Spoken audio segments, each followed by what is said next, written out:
आज की हमारी कहानी है परमात्मा पर अटूट विश्वास। स्वाभाविक रूप से एक प्रश्न उठता है कि यह परम सत्ता की अवधारणा क्या है। परम सत्ता की अवधारणा उसी आदिशक्ति का मूल रूप है जिसे विश्व ने ईश्वर, अल्लाह, जीसस या वाहे गुरु का नाम दिया है।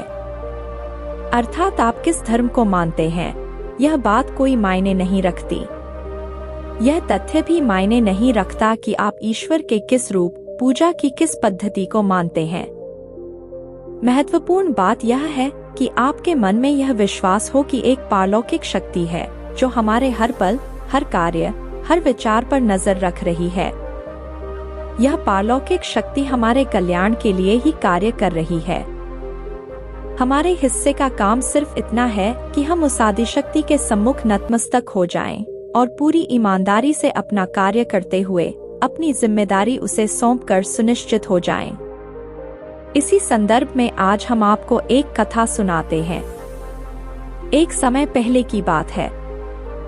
किसी नगर में एक महिला रहती थी जो देवी माँ की अनन्य भक्त थी। अपने हर अच्छे बुरे कर्म स्थिति में वह देवी माँ का स्मरण बनाए रखती थी और पूरे विश्वास से कहती थी कि वह जो भी कर रही है उसकी माता रानी देख रही हैं। जीवन में जो भी स्थिति बनती वह कभी निराश नहीं होती थी। उसका परम विश्वास था कि जब मैं देवी माँ के संरक्षण में हूँ तो मुझे किसी भी बात की चिंता करने की कोई आवश्यकता नहीं है। मुझे ईमानदारी से अपना कार्य करना है, बाकी देवी माँ देख लेंगी। उसका जीवन हर तरह से सुख संतोष से परिपूर्ण था। उसकी पड़ोसने कहा करती थी कि तुम पर माता की अटूट कृपा है, तुमने कभी दुख देखा ही नहीं है। तुम्हारे जीवन में जिस दिन दुखों का आगमन होगा तब देखेंगे कि तुम्हारा विश्वास कितना अटूट रहता है। समय अपनी गति से बढ़ता रहा और एक समय ऐसा आया कि वास्तव में उस महिला के जीवन में दुखों का पहाड़ टूट पड़ा।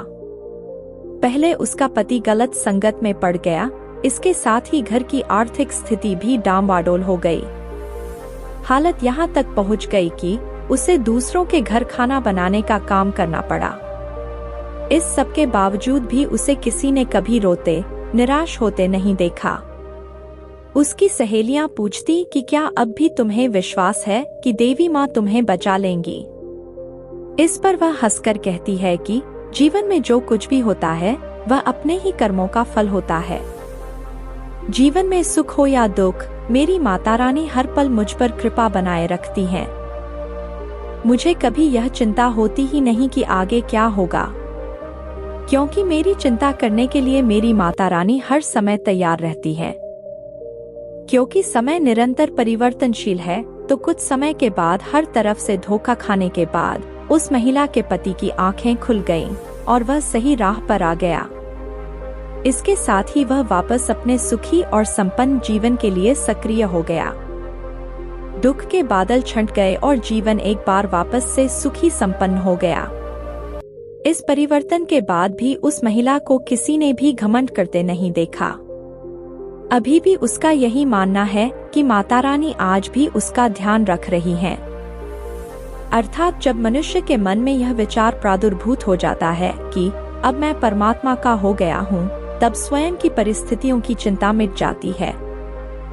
मन में यह विश्वास जाग जाता है कि मेरा भला देखने वाला, मेरी चिंता करने वाला वह परमपिता है। मन में इस तरह के विचार, इस तरह का विश्वास पनपते ही मनुष्य स्वयं को अकेला असहाय समझना छोड़ देता है। इस तरह चिंता से पार पाकर मनुष्य अवसाद के स्तर पर पहुंचता ही नहीं है, जो आज के युग की सबसे बड़ी समस्या है। तो आप भी अपने मन में यह विश्वास जगाइए कि वह परम शक्ति ही हमारी सबसे अभिन्न मित्र और शुभ चिंतक है। इस विश्वास के साथ ही आप पाएंगे कि जीवन शांत, संतुलित, चिंतारहित और सुखमय हो गया है। आशा करते हैं दोस्तों, कहानी अच्छी लगी होगी। अगर यह कहानी आपको अच्छी लगी है तो इस वीडियो को लाइक करें और ऐसी ही कहानियाँ सुनने के लिए हमारे चैनल को भी सब्सक्राइब करें। धन्यवाद।